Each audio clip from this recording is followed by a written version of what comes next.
Hello guys, मैं हूँ BRB Shiva और देखते हैं किस बात की सज़ा मिल रही है आपको। आज की रीडिंग में हम देखते हैं कि ऐसी कौन सी बात है जिस बात के लिए आपको बार बार ऐसा लगता है कि मैंने ये काम क्यों किया, मुझे क्यों सज़ा मिल रही है। कुछ ऐसा आपसे हो जा रहा है, आखिर क्या वजह है उसके पीछे।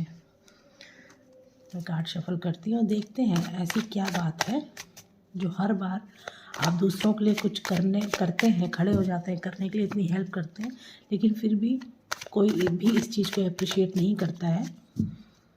फिर आपको एक टाइम ऐसा लगने लगता है कि ज़रूर मुझसे ही कुछ गलती हो रही है। क्या ये सही है या नहीं, देखते हैं क्या सिचुएशन चल रही है आपकी लाइफ में, ऐसा क्यों हो रहा है और किस बात की सज़ा मिल रही है आपको। आप इतना हेल्पिंग हो, इतना केयरिंग हो, फिर ऐसा क्यों हो रहा है आपके साथ। ये जनरल रीडिंग है गाइस, आपसे रेजोनेट कर भी सकती है और नहीं भी कर सकती है, या ये भी हो सकता है कि पूरी रीडिंग आपसे रेजोनेट करे, या ये भी हो सकता है कि इसके कुछ पार्ट आपसे रेजोनेट करें। तो जो भी आपकी सिचुएशन के हिसाब से आपसे मैच करता है उसको आप रख लीजिएगा, बाकी को जाने दीजिएगा। तो टाइमलेस रीडिंग है, आप जब भी इसको देखोगे आपको ये हेल्प करेगी। कार्ड्स लेते हैं। Okay, the emperor. देखिए द एम्परर कार्ड बताता है कि आप जो भी कुछ कर रहे हैं या उन लोगों के लिए जिनके लिए आप कर रहे हैं वो बहुत ज़्यादा डोमिनेटिंग नेचर के हैं।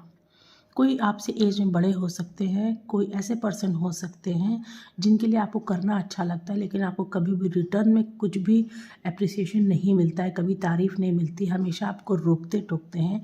हमेशा आपको जब भी आप कुछ करते हैं तो वो आपसे ही कहते हैं कि नहीं ये इस तरह से नहीं, अगर इस तरह से होता तो ज़्यादा बेहतर होता, और किसी ना किसी बात को लेके आपको ऐसे ही डिमोरलाइज़ करते हैं। ओके, अभी मैं और कार्ड्स लेती हूँ, देखो ज़रा। 10 of cups, 9 of wands, queen of cups,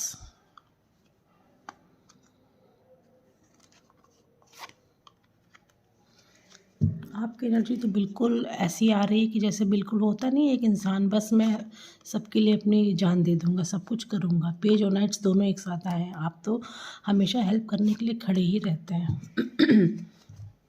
आप हमेशा हेल्प करने के लिए खड़े रहते हैं गाइस। बहुत लविंग और केयरिंग पर्सन हो आप, लेकिन होता क्या है कि आप शायद आपकी लाइफ में हो सकता है आपकी फैमिली ऐसी हो, या हो सकता है आपकी मैरिज लाइफ में कुछ ऐसी मुझे प्रॉब्लम नज़र आ रही है जिसकी वजह से, कोई बहुत बड़ी प्रॉब्लम नहीं लेकिन कुछ ऐसी वजह से, इसकी वजह से प्रॉब्लम है कि आपको लोग जज गलत कर देते हैं। आपको लोग जज गलत करते हैं, आप बहुत दिल से उनके लिए कुछ करना चाहते हैं और आप करते भी हैं, लेकिन आपको पलट के कुछ इसलिए नहीं मिलता है क्योंकि लोग जो आपके आसपास हैं, जिन लोगों के लिए आप करते हैं, वो मतलब उनको लगता है कि आपका करना आपकी ज़िम्मेदारी है, ये कोई एहसान नहीं, ये तो आपको करना ही है। समझ रहे हैं गाइस? दिल से जिनके लिए भी आप करते हैं उन्हीं से आपको गलतफहमी मिलती है, उन्हीं से आपके रिश्ते बिगड़ने लगते हैं। और इसकी सबसे बड़ी वजह ये है क्योंकि आप दिल से करते हैं, आप बहुत भोले मन से करते हैं, आप उनके मन की मंशा को पहचान नहीं पाते हैं, अपना सब कुछ दांव पे लगा देते हैं। यहाँ तो मैं कहीं कहीं देख रही हूँ कि आपने पैसे से भी किसी को बहुत ज़्यादा हेल्प करी है। जी हाँ, आपने पैसे से भी किसी को बहुत ज़्यादा हेल्प करी, और इतनी ज़्यादा हेल्प करने के बाद जब आपने अपना पैसा उनसे वापस मांगा है, या जब टाइम आया था, जिस किसी की भी आपने हेल्प करी है उसने आपसे कहा कि मैं इतने इतने टाइम में आपका ये चीज़ रिटर्न कर दूंगा, पर उसने रिटर्न नहीं किया है। उसने एक बार आपसे मांगा, आपने दे दिया, लेकिन अब आप 10 बार मांगने के बाद भी आपकी चीज़ आपको रिटर्न नहीं मिल रही है। ये सिचुएशन दिखा रही है गाइस। कहते हैं ना, मांगने वाला तो एक बार मांग के लेके चला जाता है, लेकिन जो देने वाला है वो 10 बार मांगता है, फिर भी उसको उसकी चीज़ वापस नहीं मिलती है। वही सिचुएशन मुझे यहाँ नज़र आ रही है गाइस। इतना भोले बन के आपके सामने लोग आते हैं और इतना बेचारे बन के एक्ट करते हैं, आपको दिखाते हैं कि बहुत बुरी सिचुएशन में फंसे हैं, और आप पहले भी उनके साथ इस तरह के ट्रैप में फंस चुके हैं, लेकिन आप आपके मन में पता नहीं कितनी दया है, कितना ज़्यादा होते ना कुछ लोग बहुत ज़्यादा भोले मन के, बहुत हम्बल, उनके ट्रैप में आप फिर से फंस जाते हो और फिर से उनको देने की गलती करते हो। कुछ भी हो सकता है, देखिए सिर्फ पैसे की बात नहीं है, हो सकता है आप अपना बहुत कीमती टाइम उनको दे रहे हो, अपनी बहुत अटेंशन उनको दे रहे हो, अपने लोगों से हट के आप किसी खास को बहुत अटेंशन दे रहे हो, जिसको आपको लग रहा हो कि नहीं इसको मेरी ज़रूरत है, लेकिन वो सिर्फ आपको यूज़ कर रहे हैं। कोई भी हो सकते हैं, कोई भी, XYZ आप अपनी सिचुएशन के हिसाब से ले लीजिएगा, ये कोई भी हो सकते हैं।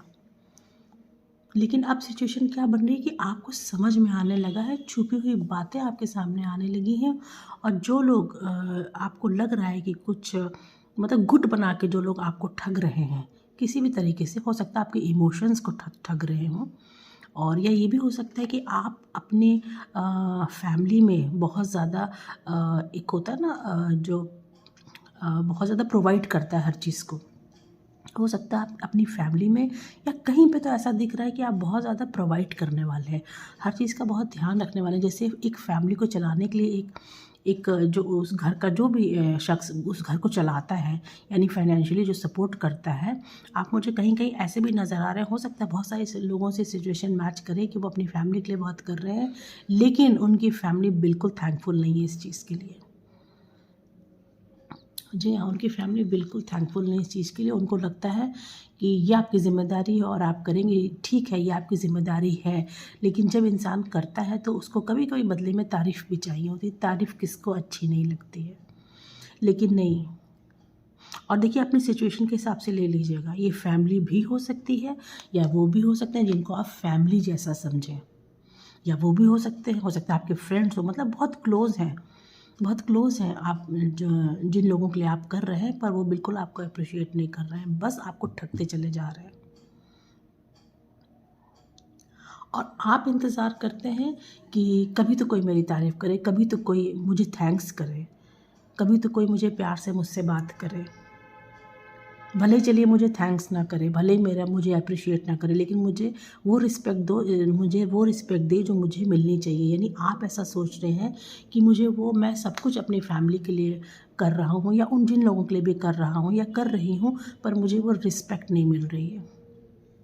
आप उनको सब कुछ प्रोवाइड कर रहे हो, आप उनको एक मतलब अच्छा घर, अच्छे कपड़े, अच्छा खाना, और यहाँ तक कि एक बहुत अच्छी लाइफ जो एक फैमिली मैन को अपनी फैमिली को देनी चाहिए, या जिनको भी आप हेल्प कर रहे हो उनको लिए करनी चाहिए, आपने सब कुछ करके रखा हुआ है, लेकिन बदले में आपको हमेशा ऐसे दुत्कार आ जाता है। तो ये सारी चीज़ें अब आपके सामने आने लगी। अभी तक तो आपको लग रहा था कि नहीं चलो ठीक है, चल रहा है चल रहा है चल रहा है, लेकिन अब आपको ये सारी चीज़ें सिचुएशन सामने नज़र आने लगी हैं कि आपको फॉर ग्रांटेड ले लिया गया है। मैं ज़रा और कार्ड्स निकालना चाहती हूँ, थोड़ा शफल करूँ कार्ड्स, मैं और कार्ड्स निकालती हूँ। इतना भोले होना ठीक नहीं है गाइस, करिए जिसके लिए भी आपको करना है करिए, लेकिन बेवकूफ़ मत बनिए।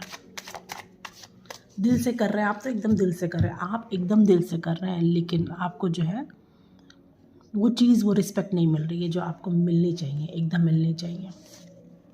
ये देखिए आपका हार्ट ब्रेक हो रहा है, मतलब आपको इतना ज़्यादा ऐसी सिचुएशन में रखा गया है सब कुछ करने के बाद भी।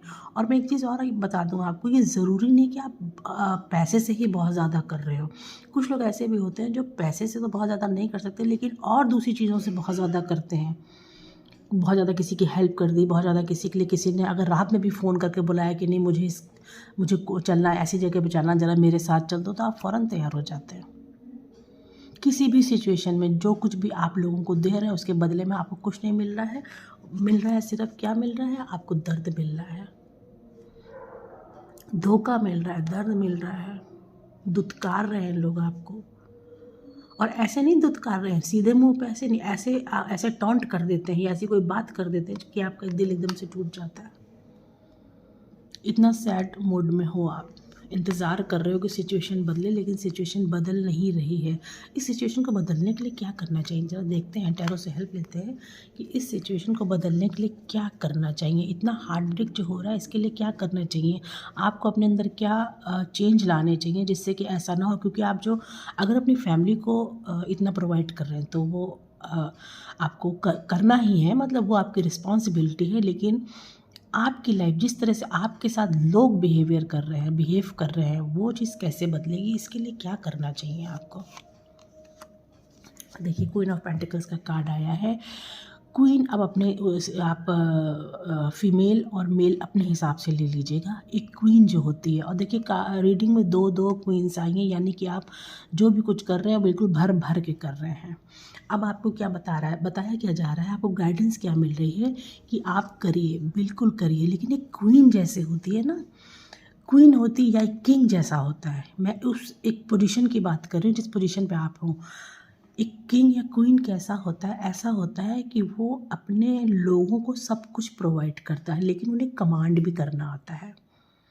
उन्हें अपनी शख्सियत को कुछ इस तरीके से बनाना आता है, या अपने बने रहते हैं कि लोग उनकी बात को मानते हैं, उनको फॉलो करते हैं। पीठ पीछे चाहे कुछ भी कहे, लोग उनके सामने उनकी रिस्पेक्ट करते हैं। तो आपको एक थोड़ा बड़े लेवल पे सोचना पड़ेगा। आप ये मत सोचिए कि मैं कर रहा हूँ या कर रही हूँ, ये मेरी ज़िम्मेदारी है। ऑफकोर्स मैं मानती हूँ शायद आपकी ज़िम्मेदारी हो, या आप बहुत भोले हो, या आप इतना ज़्यादा हेल्पिंग नेचर के हो कि आप बगैर हेल्प के रह ही नहीं सकते हैं। लेकिन आपको चेंज करने की अपने आप को ज़रूरत है। आपको क्वीन ऑफ पेंटिकल्स की एक उसमें आने की ज़रूरत है। ऐसा अपने आप का अपना बिहेवियर बनाना पड़ेगा आपको। ऐसी अपने आप की शख्सियत एक बनानी पड़ेगी कि लोग पीठ पीछे देखिए कोई क्या कहता है, ये इससे कोई मतलब नहीं, कहने दीजिए उसको। लेकिन लोग अगर ये समझ रहे हैं, लोग आप जिन लोगों की हेल्प कर रहे हैं उन लोगों के ऊपर कुछ इस तरीके से अपना प्रभाव डालिए कि वो आपके सामने आपको जलील ना करें।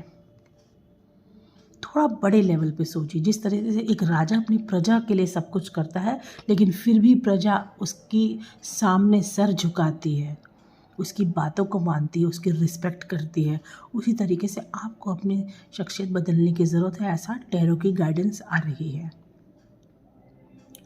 ओके गाइस, तो मैं ये नहीं कह रही हूँ कि आप जिन लोगों के लिए करिए वो लोग आपके सामने सर झुकाएं, नहीं, मैं ये नहीं कह रही हूँ। लेकिन अपने आप को इतना पावरफुल पोजीशन में रख लीजिए कि वो आपसे बदतमीज़ी ना कर सके, आपको फॉर ग्रांटेड ना ले सके। आपकी इमेज से अगर उनको लगता है कि मैं इससे हेल्प ले सकूं, तो उस हेल्प के बदले में वो आपको गलत जज ना करें। आपको ऐसी पोजीशन में अपनी एनर्जी को इतना हाई करना पड़ेगा। अपने आप को दूसरों के लिए बहुत इतना अवेलेबल मत करिएगा। किसी ने बुलाया फ़ौरन जल्दी नहीं, ऐसा मत करिएगा। अपनी पोजीशन को ऐसे बनाइएगा कि लोगों को सोचना पड़ेगी। हेल्प तो वहाँ से मिलेगी, लेकिन हेल्प मांगें कैसे, लोगों को सोचना पड़ेगा आपसे बात करने के लिए। अपनी एनर्जी को इतना हाई आप करिए। ओके गाइस, एक मैं हैंडमेड कार्ड से भी ज़रा हेल्प लेती हूँ। बटरफ्लाई, बिल्कुल फ्री एनर्जी, बिल्कुल फ्री स्पिरिट होती है ना, जिसको कोई रोक टोक नहीं सकता है। ऐसी फ्री एनर्जी आपको बनानी है अपनी, बिल्कुल हाई एनर्जी में। एक कार्ड और लेती हूँ। God is always with you. Okay ठीक है, चलिए भगवान आपके साथ है, इसलिए आपको अपनी एनर्जी को बदलने की बहुत ज़रूरत है। अपने आप को, अपनी सोच बदलिए, अपने काम करने के तरीके को बदलिए अपने आप को। बस मेरा कहने का मतलब ये कि टैरो आपको गाइड कर रहे हैं कि अपने आप को इतना ईजिली अवेलेबल मत करिए किसी के लिए। ओके, चलिए अब आप कोई भी प्रश्न अपने मन में पूछिए, कोई भी, जो भी आपको पूछना, कोई एक प्रश्न पूछिए तो मैं उसका आंसर दूंगी आपको येस और नो पे। वो काम होगा या नहीं, आंखें बंद करिए और सोचिए। कोई भी एक प्रश्न जो आपके दिमाग में चल रहा हो, वो काम आपको करना चाहिए कि नहीं, वो काम होगा कि नहीं। दो कार्ड्स लूँगे, या यस या नो कार्ड्स क्या आपको गाइड कर रहे हैं, देखते हैं। जो भी आपने प्रश्न पूछा है उसके आंसर है यस। आप सेकंड चांस ले सकते हैं। अगर कोई काम में आपको किसी चीज़ की रुकावट आ रही हो, पहले नहीं बना हो, तो आप उसमें सेकंड चांस ले सकते हैं। ये यस का कार्ड है। ओके, तो गाइस कैसी लगती है आपको मेरी रीडिंग, मुझे ज़रूर बताइएगा, कमेंट करिएगा, एनर्जीज़ को क्लेम कीजिएगा। और अगर आपको मेरी वीडियोस पसंद आती हैं तो लाइक कीजिएगा, क्योंकि आपका एक लाइक मेरे लिए होता है एक बड़े इनाम की तरह। शेयर कीजिएगा। Thank you so much for watching.